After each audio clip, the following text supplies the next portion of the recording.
did not love him. He loved us. You may be seated in the presence of the Lord, in the presence of His glory. Hallelujah. The Lord wants to speak to us tonight.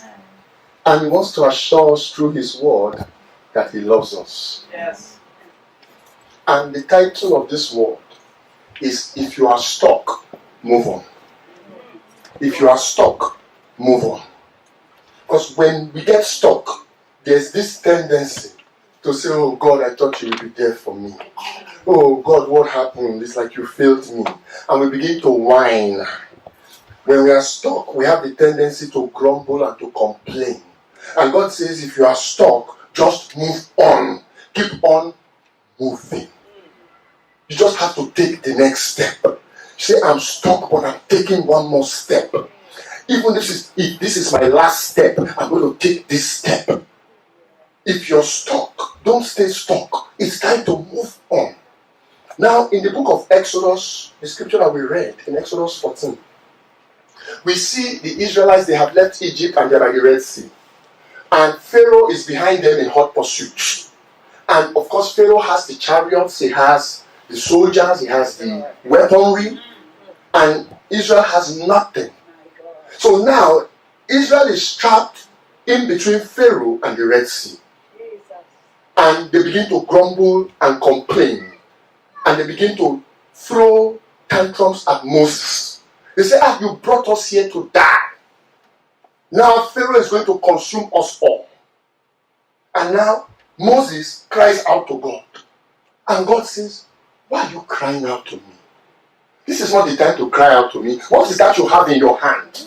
Remember, He gave Moses a rod, a staff. He said that staff is a symbol of authority. So God says to him, what is that you have in your hand? Step towards the Red Sea and stretch it to the Red Sea. And the Red Sea parted for the children of Israel. They were stuck between Pharaoh and the Red Sea. But something had to give way. Either Pharaoh gave way behind or the Red Sea gave way ahead. But something had to give way. And the Red Sea parted for them. There's a time where God is not interested in your prayer anymore. You've prayed and prayed and prayed. Now do the work. Yes. Faith without works is dead. Yes. There's a time God will say, I've had your prayer enough. Exercise faith. Exercise faith.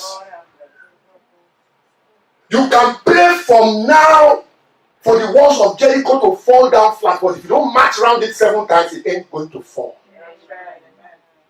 So God said, don't complain to me. Stop crying that you are stuck. Moses, move on. And then they got to a place called Kadesh Barnea in Deuteronomy chapter 1. And God said to Moses again, He said, you've circled this mountain for too long. Move on. Why are you stuck at this mountain? You're stuck at this mountain. Now the mountain knows your first name, your middle name, your last name, your social security number. Because you've been hanging with that mountain for too long. God says it's time to move on. He has not called you to be stuck by that mountain. And many times we don't want to move on because that mountain has become our comfort zone. That has become a familiar place for us. And God is saying, don't be stuck in your comfort zone. The blessings are outside your comfort zone. God designed it in such a way that your blessings will never be in your comfort zone. He designed it in such a way. He said, I'm giving you a land that flows with milk and honey. A land they have never been to before. But to get there, they cannot just be stuck in the wilderness. And you know the story of Israel. I don't need to sound like a broken record. They were stuck in that wilderness for 40 years and none of them entered Canaan except Joshua and Caleb. And then now we get to Joshua chapter 1. I want us, if we can get Joshua chapter 1. The title of this one is, if you are stuck, please move on. Now when you are stuck, the question becomes, move on to where? Because if you just move on anyhow, if care is not taken, you might be moving on from frying pan to fire. Oh Lord. So you don't just say, oh, because I'm stuck, I'm just going to move on. You must hear the counsel of the Lord. Yes. Many of us are stuck in our old habits. We are stuck in our old mindset. We are stuck in relationships. We are stuck by debt. We are stuck by all kinds of things. And we cannot move on. It's like we are chained by what fixed us. Yes, yes. And God is saying, it's time to move on. Amen. But the truth be told, there's something holding us on that spot. Yes, yes. So to move on requires a mind shift. Now in Joshua chapter 1 it says, after the death of Moses the servant of the Lord, it came to pass that the Lord spake unto Joshua the son of Nun, Moses' minister. So Moses has died. The man that took us through the Red Sea. How are we going to cross the Jordan when the man that took us through the Red Sea is dead? So now Israel is just hanging in one spot because, in quotes, their Moses is dead. Their Moses that took them through the Red Sea is dead. Who is going to take us now through the Jordan? So God had to come down and tell these people and say, look. The journey does not stop here. This is not Canaan. To get to Canaan, you must cross Jordan. To get to Canaan, you must cross the Jordan. They say, yes, Lord, we want to cross the Jordan, but Moses is dead. So they are still dwelling in the past. Many are stuck because they are still dwelling in the past. God is saying Moses is the past, he is dead. The past is dead. Look to your future, look ahead to God. When God comes to speak to a man, he comes to speak destiny. Destiny is not behind, destiny is in front. It's in front. So he tells them Moses is dead. So he comes to speak to Joshua, verse 2. Moses, my servant, is dead. Now therefore arise. That means before they were docile. When the scripture says arise, that means they have this state of inertia. So God now says arise. Go over this Jordan. So this is not the time to be praying, we are going over Jordan. In the name of Jesus, we are going over Jordan. No, the instruction has been given. Just go. Amen. Sometimes Christians will pray too much. Yes. When it's time for us to go, we are praying. Sit down and say, keep praying. Yes, pray. That prayer is good. Pray. So God tells him, go over this Jordan, thou and all these people, unto the land which I do give to them. So for them to inherit the land, they are stuck because the past Moses is dead. But for them to get the blessing of the land, to inherit the land, they have to go over this Jordan. Now this is where some Christians have problem. In verse 3. Christians have problem in verse 3. Let's go to verse 3. Every place that the sole of your foot shall tread upon, that have I given unto you, as I said unto Moses. Every place that your foot shall tread upon, I have given unto you. But the problem is, our feet is not moving. So because our feet is not moving, we are not receiving what God has given unto us. He said, every place your feet shall tread upon. So that means they have a choice. They have a choice to remain stuck or to move on. God says if you move on, everywhere you step upon is yours. But if you remain where you are, that is where you will die. So if you are stuck, God is speaking tonight to somebody. He says it's time for you to exercise maturity. That it's time for you to move on. He has given you authority. Every believer like Moses has a staff in their hand. Every believer like Moses has authority. He said, I have given you authority. You are a believer, you have authority. You are a believer, you have the Holy Ghost. If you have the Holy Ghost, you have authority. So you can move on. But we are stuck. We are stuck. And if you are stuck, there are certain things you need to know. If you don't know those things, in the world they say knowledge is power. In the Bible, they say, my people perish for lack of knowledge. So when you are stuck in the same position, there are certain truths that you must know. If you don't know those truths, you will remain where you are. The Bible says in John chapter 8, verse 32, it says, and you shall know the truth, and the truth shall make you free, shall set you free. So there are certain truths you must know if you are stuck and you want to move on. The first truth you must know is that truth is not just a concept, it is a person. It's not just a concept, it is a person. I know. And that person is Christ.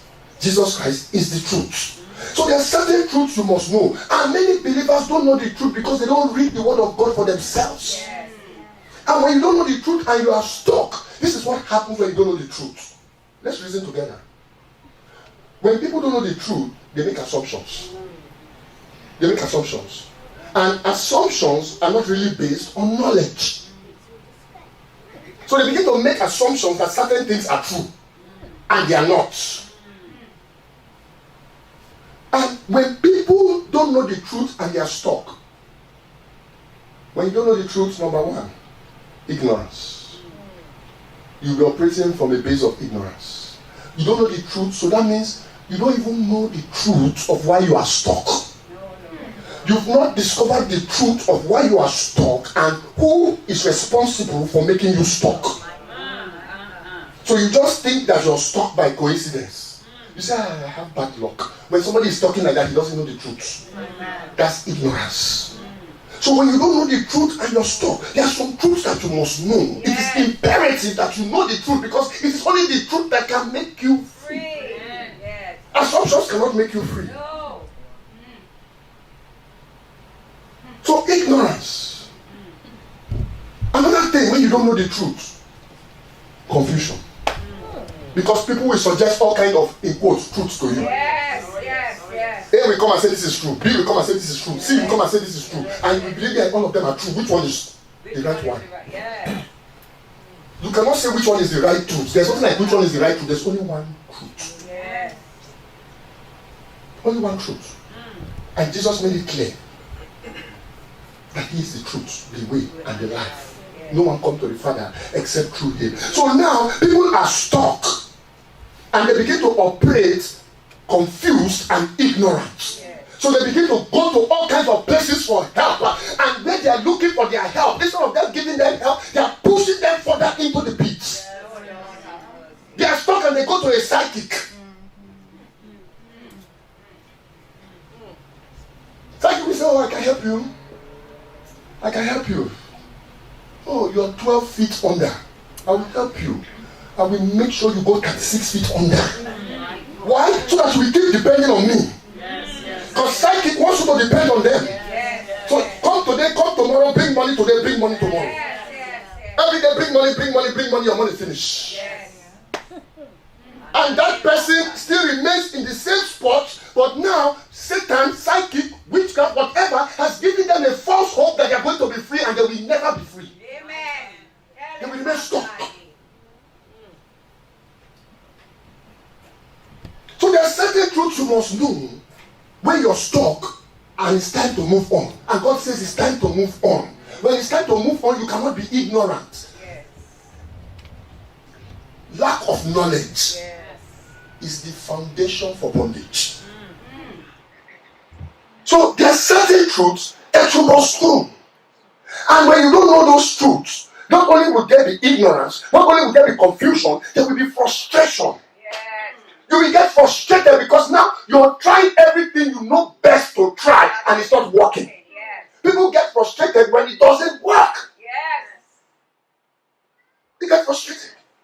So now the person is stuck. Not only is he stuck, now he's frustrated because it ain't working. Everything he has tried, nothing seems to work. Why? It doesn't work because he has not had an encounter with the truth. And like I said, the truth is not just a concept. It's a person. So Jesus is talking to the people in John chapter 8. He said, you shall know the truth. And the truth shall make you free. In other words, they are bound. They are bound because they don't know the truth. Jesus is telling them indirectly that they are bound because they don't know the truth. But if they want to be free, only the truth and nothing but the truth can make them free. So when you are stuck, the first thing you want to do is to know the truth. And the truth will begin to speak to you concerning how you got there. Now, when you are in a pit, the first thing you want to do when you are in a pit is to stop digging. It's because you're going deeper. And then people are in a pit and they are still digging. And Satan is an expert at making people stuck. Lord, that's it. He will bring addiction. When he brings addiction to a believer, whether it's addiction to pain-killing medicine or crack cocaine, whatever, that believer will be there for years if care is not taken. Until that believer comes to the realization that only Jesus can set me free from this bondage. So Jesus tells them, you shall know the truth, and the truth shall make you free. The problem is that many Christians are still looking to Moses that is dead. Oh, Lord. Dead things can only reveal dead things to you. Yes. Death can only reveal death. Death will never reveal life. Yes. Impossible. Yes. So we are still looking at Moses that is dead. And God is saying it's time to move on. But we are looking at Moses that is dead. Why would you specialize on being stuck in that dead place, that dead marriage, that dead relationship, that dead employment, that dead whatever? It's dead. Move on. Yes. Satan can trap you in a dead marriage. Oh, yes. He can trap you in a dead church. Yes. Some of you, your church is dead. And God is telling you your church is dead. It's like the church in Sardis. The church in Sardis, he said you are a dead church. And you're stuck in that dead church. Dead church can never bring life. Some are stuck in a dead relationship. The relationship, they know it ain't going nowhere. Some are stuck in a dead job. The job, they know it ain't going nowhere. And God is saying it's time to move on. And they're saying, I don't mind waiting. I don't mind waiting. And the dead job and the dead relationship will say, let us wait together. Yes. Me too, I don't mind. Says it's time to move on. You have prayed. Yes. You have prayed. Now it's time to take a leap of faith. You have prayed. Don't you remember Esther? She called her people, the Jews. She said, let us fast and pray for 3 days. Let us fast and pray for 3 days. No food, no water, no nothing. And then after that, I will go and see the king. She did not just pray and sit down and say, I will wait for the king to send for me. If she was waiting for the king to send for her without going into his presence, Israel would have remained in the same spot. Yes. They possibly would have been exterminated. My God. So Esther took a leap of Faith.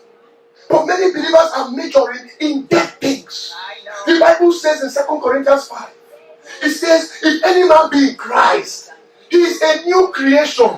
All things, dead things, have passed away. When you say all things have passed away, that means they are obsolete. Yes. Obsolete. So why would we major in the things that are obsolete? The things that are deceased, dead. The pastor says, oh, this human being, Mr. Brown passed away. That means he died. So the Bible says all things are passed away, that means they died. But we like to go back to the grave and bring that old thing Jesus. because we are comfortable with it. It has become like a crutch to us. Yes. And so long as you're working with that old thing that is dead, you can never move on. You can never move on. He said, all things have passed away. Now all things have become new. Now take a break from the old lifestyle. All things are made new in Christ Jesus. Yes. But some of us are living our Christian life as if we don't have the new man. The truth be told, and that's why we're not operating from a position of victory. All things have passed away. I used to have a wicked spirit from the sea that called himself Jah my Lord Adonai. Fake Adonai. But that was the title he was using. And when he came to me, I said, no, that's past. Your history. I'm moving on. In fact, I've moved on. Yes. Look, when you take a step of faith, there are angels waiting Yes. to prompt you to take the next step. Yes. The Bible says, wherever your foot shall set upon, I shall give to you. So if your feet ain't moving, what are you going to get? Pray. But if your feet does not set upon the land, what would you get?